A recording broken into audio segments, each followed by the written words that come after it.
నాయకుడు గెలిస్తే ప్రభుత్వం మారుతుంది. నాయకుడిని ప్రజలు తమవాడిగా ఒప్పుకుంటే చరిత్ర మారుతుంది. రాజకీయాల్లో ఇదే అసలైన క్లైమాక్స్.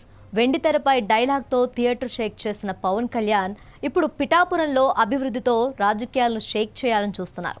ఒకప్పుడు 2 నియోజకవర్గాల్లో ఓటమి చూసిన నాయకుడు అదే ప్రజాస్వామ్యంలో భారీ మెజారిటీతో తిరిగి నిలబడి డిప్యూటీ సీఎం అయ్యారు. కానీ అసలు కథ అక్కడితో ముగియలేదు.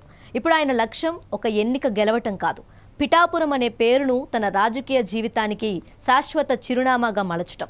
కుప్పం అంటే చంద్రబాబు, పులివెందుల అంటే వైఎస్ కుటుంబం.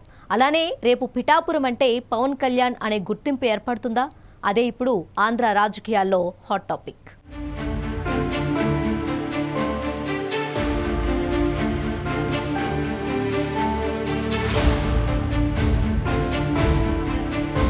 చంద్రబాబు నాయుడికి కుప్పం రాజకీయ జన్మభూమి. ఎన్నో ఎన్నికలు జరిగాయి, అనేక రాజకీయ తుఫాన్లు వీచాయి, అధికారంలో ఉన్న సందర్భాలు ఉన్నాయి, ప్రతిపక్షంలో గడిపిన కాలమూ ఉంది. అయినా కుప్పం చంద్రబాబును వదల్లేదు. అదేవిధంగా పులివెందుల వైఎస్ కుటుంబానికి రాజకీయ కోటగా నిలిచింది. వైఎస్ రాజశేఖర రెడ్డి తర్వాత ఆ వారసత్వాన్ని జగన్మోహన్ రెడ్డి కొనసాగించారు. అధికార మార్పులు జరిగినా, రాజకీయ సమీకరణాలు మారినా పులివెందుల ప్రజలు తమ రాజకీయ నిర్ణయంలో స్థిరంగా నిలిచారు. అలాంటి బలమైన రాజకీయ సంబంధం ఒక్కరోజులో ఏర్పడదు.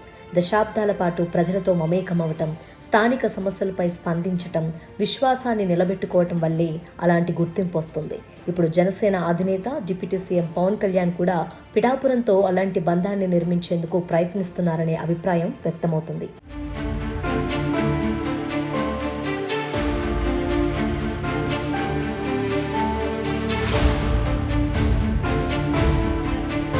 రెండు 2024 అసెంబ్లీ ఎన్నికల సమయంలో పవన్ కళ్యాణ్ పిఠాపురాన్ని ఎంచుకోవటం రాజకీయంగా పెద్ద చర్చకు దారితీసింది. చాలా మంది దాన్ని కూటమి లెక్కల్లో భాగంగా మాత్రమే చూశారు. గెలిచే అవకాశం ఉన్న నియోజకవర్గాన్ని ఎంపిక చేసుకున్నారనే విశ్లేషణలు వచ్చాయి. కానీ ఎన్నికల తర్వాత జరిగిన పరిణామాలు పరిశీలిస్తే అది తాత్కాలిక నిర్ణయం కాదనే అభిప్రాయం బలపడుతుంది. పిఠాపురాన్ని ఒక దీర్ఘకాలిక రాజకీయ కేంద్రంగా మార్చాలన్న సంకల్పంతో అడుగులు వేస్తున్నట్లు కనిపిస్తుంది. ఎన్నికల్లో గెలవటం ఒక లక్ష్యం అయితే, గెలిచిన తర్వాత ప్రజల జీవితాల్లో మార్పు తీసుకురావటం మరో లక్ష్యం. ప్రస్తుతం పవన్ కళ్యాణ్ చర్యలు రెండో లక్ష్యంపైనే ఎక్కువగా కేంద్రీకృతమై ఉన్నాయనే భావన రాజకీయ విశ్లేషకుల్లో వ్యక్తమవుతుంది.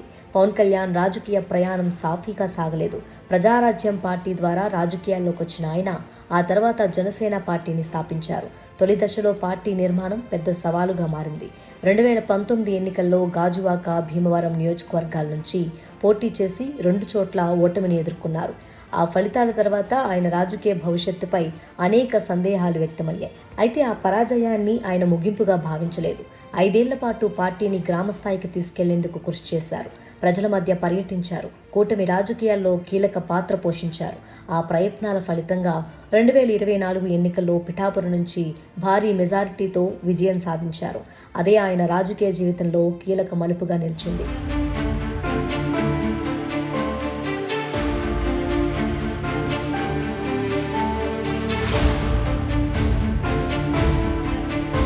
చాలా మంది నాయకులు ఎన్నికల్లో గెలిచిన తర్వాత రాష్ట్ర స్థాయి రాజకీయాలపైనే ఎక్కువ దృష్టి పెడతారు.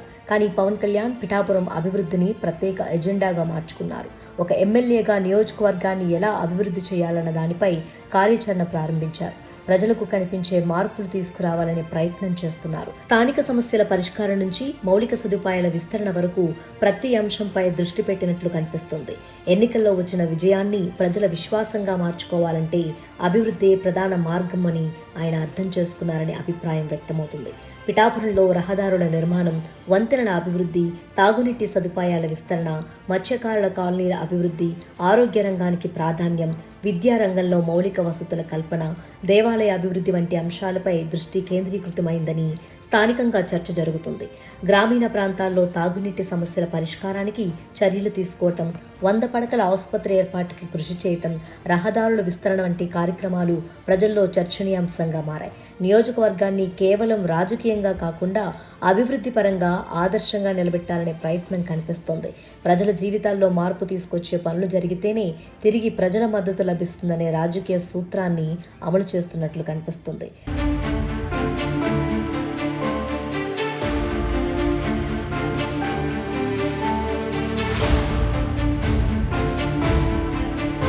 మరోపక్క పిఠాపురం రాజకీయాల్లో వర్మ పాత్రను విస్మరించడం సాధ్యం కాదు.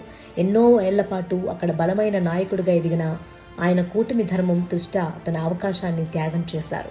ఆ నిర్ణయం వల్లే పవన్ కళ్యాణ్ పిఠాపురం నుంచి పోటీ చేసే అవకాశం లభించింది. ఆ త్యాగం కూటమి విజయానికి ఉపయోగపడింది. అయితే రాజకీయాల్లో పరిస్థితులు ఎప్పుడూ ఒకేలా ఉండవు. కాలక్రమేణా కొత్త సమీకరణాలు ఏర్పడతాయి. నాగబాబు వ్యాఖ్యల తర్వాత ఏర్పడిన చర్చలు, వర్మ వర్గంలో వ్యక్తమైన అసంతృప్తి కూడా రాజకీయంగా ప్రాధాన్యం సంతరించుకున్నాయి.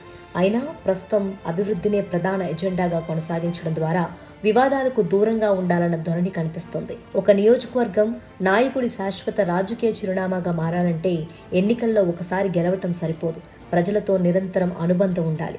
ప్రతి సమస్యకు స్పందించాలి. అందుబాటులో ఉండాలి. హామీలను అమలు చేయాలి. అభివృద్ధిని కొనసాగించాలి. అప్పుడే ప్రజలు నాయకుడిని తమవాడిగా భావిస్తారు. కుప్పం చంద్రబాబుకు అలాంటి గుర్తింపునిచ్చింది. పులివెందుల జగన్కు అలాంటి రాజకీయ బలాన్నిచ్చింది. ఇప్పుడు పిఠాపురం కూడా పవన్ కళ్యాణ్కు అదే స్థాయి గుర్తింపును అందిస్తుందా అన్నది రాబోయే ఎన్నికల ఫలితాలు తేల్చనున్నాయి.